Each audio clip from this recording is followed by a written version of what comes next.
So the Centre for Real World Learning at the University of Winchester and the Alliance have been very much interested in vocational education and vocational pedagogy for 2 or 3 years now.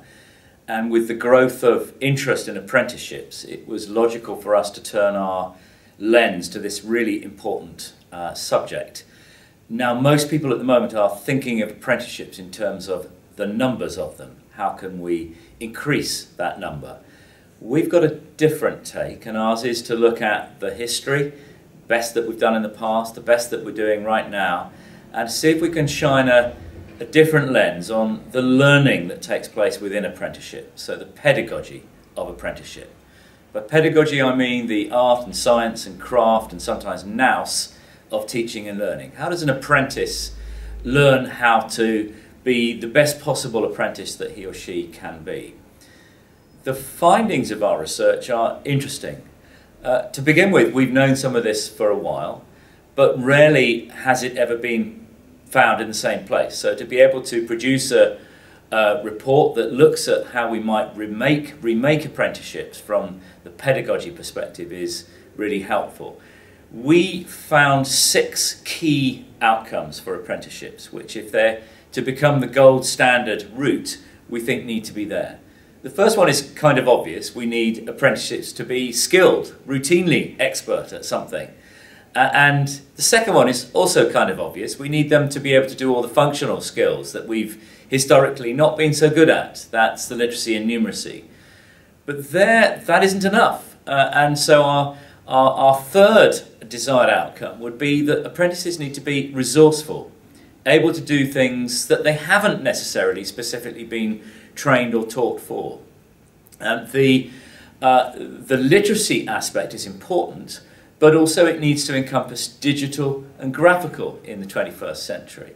We think there's something really interesting in the idea of being a craftsman, a craftsperson, something about being so hungry to do a really good job, having a pride in excellence.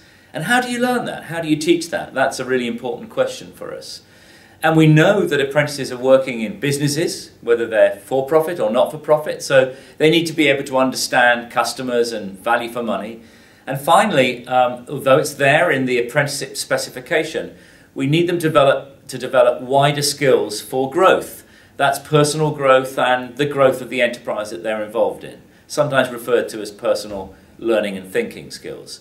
So all of these 6 outcomes are really important. And apprentices are interesting because they tend to use 3 quite distinctly different methods. Number 1, they have on and off the job training. Number 2, there's a social component. So they might be in one particular sector, or they might be in one particular part of a business if the business transcends sectors, as many do. And the third thing about apprentices is because it's going to be a partnership between a provider, a college and an employer typically, it's really, really important that the processes by which the apprentices are learning new things are explicit. So we need to have them really visible, and we need to have employers and training providers and colleges all, as it were, speaking the same language. Now that's tricky, and in fact, to conclude really what we found, apprenticeship learning is complex, worthwhile, interesting, and we know quite a lot about it.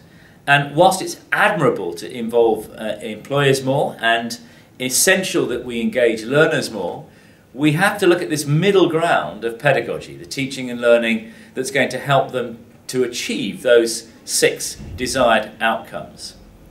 So in terms of a way forward, we offer Remaking Apprenticeships, here it is, as a discussion piece. We love it to stimulate debate amongst employers, providers, colleges, learners, all those groups that represent all of the above.